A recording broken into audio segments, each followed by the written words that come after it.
Hello everyone, मी रोहिणी. माझ्या चॅनलमध्ये तुमचे स्वागत आहे. जेव्हा आपलं कपाळ आणि आपल्या भुवया यामध्ये अंतर थोडंसं जास्त असतं तेव्हा आपण त्याला मोठं कपाळ म्हणजे पीक कपाळ असं म्हटलं जातं. तर ज्यांचं कपाळ हे मोठं असतं अशा मुली खूप नशीबवान आणि खूप भाग्यवान मानल्या जातात. तर मोठ्या कपाळाच्या मुलींनी ही हेअरस्टाईल ही कशी करायची किंवा मोठ्या कपाळाच्या मुलींनी हेअरस्टाईल केल्यावर तुमचा लुक हा सुंदर आणि आकर्षक कसा दिसेल हे मी तुम्हाला आजच्या व्हिडिओमध्ये सांगणार आहे. तर आजच्या व्हिडिओमध्ये मी काही अशा हेअरस्टाईल तुमच्यासोबत शेअर करणार आहे जे तुमच्या मोठ्या कपाळासाठी खूपच सुंदर आणि आकर्षक लुक क्रिएट करणार आहे. तर आजचा व्हिडिओ हा स्किप न करता शेवटपर्यंत नक्की बघा. चला तर मग आजचा व्हिडिओ हा आपण स्टार्ट करूया. आता जेव्हा तुमचं कपाळ मोठं असतं तेव्हा मागच्या बाजूला असं ओढून ताणून अजिबात बांधायचे नाहीत. यामुळे काय होतं, तुमचा चेहरा मोठा दिसतो आणि तुमचं कपाळही त्यामध्ये मोठं दिसतं. जेव्हा तुमचं कपाळ मोठं असतं तेव्हा अशा वेळी तुम्ही अशी पफ हेअरस्टाईल करू शकता. यामुळे काय होतं, तुमचा चेहरा जास्त मोठा दिसत नाही आणि नॅचरली अशा प्रकारच्या हेअरस्टाईलमुळे तुमचं कपाळही लहान असल्यासारखं दिसतं. पुढच्या बाजूने तुम्ही अशा प्रकारे स्प्लिटही काढू शकता. यामुळे तुम्हाला एक मॉडर्न लुक येण्यासाठी नक्कीच मदत होईल. आता तुम्ही फरक बघू शकता. जेव्हा तुम्ही ओढून ताणून केस बांधता तेव्हा तुमचा चेहरा त्यामध्ये बराच मोठा दिसतो, पण तुम्ही अशा प्रकारे रोज हेअरस्टाईल केली तर यामध्ये तुमचा लुक हा खूप सुंदर दिसतो. त्यामुळे जर तुमचं कपाळ मोठं असेल आणि तुम्हाला जर अशा प्रकारची हेअरस्टाईल करायला आवडत असेल तर तुम्ही वरती पफ क्रिएट करा. यामुळे तुमचा लुक अधिक आकर्षक दिसेल. ही हेअरस्टाईल तुम्ही घरी सुद्धा करू शकता, ऑफिसला जाताना सुद्धा करू शकता. तुम्ही डिफरन्स बघू शकता. जर तुमचे केस खूप मोठे असतील आणि तुम्हाला ऑफिसला जाताना कॉलेजला जाताना जर पोनी घालायला आवडत असेल आणि तुमचं कपाळ जर थोडंसं मोठं असेल, अशा वेळी पोनी घालताना खूप जास्त ओढून ताणून पोनी अजिबात घालायची नाही. त्यामध्ये तुमचा लुक अजिबात चांगला दिसत नाही.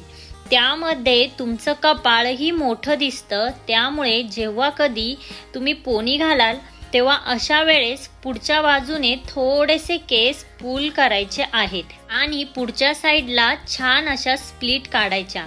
त्यामुळे काय होतं, तुमचं मोठं कपाळ थोडंसं हाईड होण्यासाठी मदत होते. तुमच्या चेहऱ्यावर व्हॉल्यूम ॲड होण्यासाठी आणि तुमचं कपाळ एकदम छोटं दिसण्यासाठी खूप जास्त मदत होते. तुम्ही बघताय अजिबात कपाळ मोठं असल्यासारखं दिसत नाही. अशा प्रकारे तुम्ही केसांना थोडासा व्हॉल्यूम ॲड करा. यामुळे तुमचा ओव्हरऑल लुक सुद्धा खूप सुंदर दिसण्यासाठी मदत होईल. तुम्ही रोजसाठी ऑफिसला कॉलेजलाही जाण्यासाठी ही हेअरस्टाईल अगदी आरामात करू शकता आणि तुमचं सुंदर कपाळ फ्लॉन्ट करू शकता. तुम्ही बघितलं, केसांमध्ये थोडासा व्हॉल्यूम ॲड केल्यामुळे तुमचा चेहरा पूर्णपणे वेगळा दिसत आहे. आता आपली पुढची जी हेअरस्टाईल आहे, जर तुम्हाला मिडल पार्टिशन केसांचं आवडत असेल तर अशा वेळी मिडल पार्टिशन करताना केस जास्त ओढून ताणून अजिबात बांधायचे नाहीत. जेव्हा तुमचं कपाळ मोठं असेल तेव्हा मिडल पार्टिशन करताना पुढच्या बाजूने कोणतीही हेअरस्टाईल तुम्ही करू शकता. आता मी इथे पुढच्या बाजूने थोडेसे केस काढून घेतले आहेत आणि मागचे जे केस आहे तिथे असं ट्विस्ट करत छान मागच्या बाजूला जाऊन पिनअप करायचे आहेत. आता ही जी हेअरस्टाईल आहे ती तुम्ही अंबाड्यासाठीही करू शकता. कुठे लग्नासाठी साडी घालणार असाल तर साडीवरती करू शकता आणि कुठल्याही प्रोग्रामसाठीही करू शकता किंवा डेली बेसिसवर तुम्ही ऑफिस किंवा कुठे बाहेर जाणार असाल तर ही हेअरस्टाईल अगदी आरामात तुम्ही करू शकता. आता पुढचे केस थोडेसे आपल्याला काढून घ्यायचे आणि मागच्या बाजूने छान अशा प्रकारे हेअरस्टाईल करून घ्यायची आहे. ही हेअरस्टाईल करून जर तुम्ही मागच्या बाजूला अंबाडा घातला तर तुमचा लुक हा खूप सुंदर दिसतो आणि यामध्ये तुमचं कपाळ सुद्धा अजिबात मोठं दिसत नाही। आता उरलेले पुढचे केस आहेत ते पुढच्या साईडने असे कपाळावरून घ्यायचे आहेत, जेणेकरून तुमचं जे कपाळ आहे ते हाईड होईल आणि मोठं अजिबात दिसणार नाही। शिवाय तुमचा चेहराही त्यामध्ये बारीक दिसण्यासाठी मदत होईल। तुम्ही बघू शकता इन्स्टंट तुमचं मोठं कपाळ एकदम बारीक दिसायला लागतं।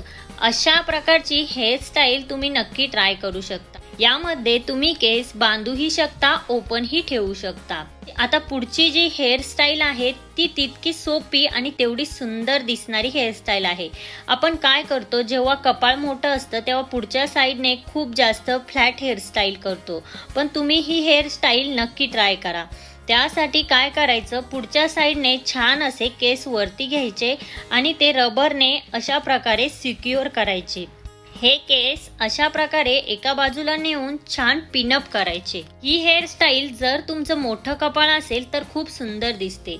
या हेअरस्टाईल वरती तुम्ही केस ओपनही ठेवू शकता, वेणीही घालू शकता, निम्मे केस घेऊन क्लचरनेही लावू शकता। ही हेअरस्टाईल मोठ्या कपाळाच्या मुलींना अतिशय सुंदर दिसते। यामुळे त्यांचं कपाळ हाईड होण्यासाठी खूप जास्त प्रकारे मदत होते आणि त्यांचा चेहरा सुद्धा यामध्ये बारीक दिसतो। त्यामुळे सोपी आणि तितकी सुंदर दिसणारी ही हेअरस्टाईल तुम्ही नक्की ट्राय करा। तर ही वन साइड हेअरस्टाईल तुम्ही ट्राय करून बघा, तुम्हाला तुमचं कपाळ हे नक्कीच छोटं दिसून येईल। आपण काय करतो, नेहमी हेअरस्टाईल करताना अशा प्रकारची कॉमन हेअरस्टाईल करतो, तर आता आपण निम्मे केस घेऊन क्लचरने वरती लावतो। जेव्हा आपण अशी हेअरस्टाईल करतो तेव्हा त्यामध्ये आपला लुक हा अजिबात चांगला दिसत नाही, कुठेतरी गबाळ्यासारखा लुक आपल्याला येतो आणि आपला चेहरा हा ओढल्यासारखा दिसतो। त्यामुळे अशी हेअरस्टाईल अजिबात करू नका।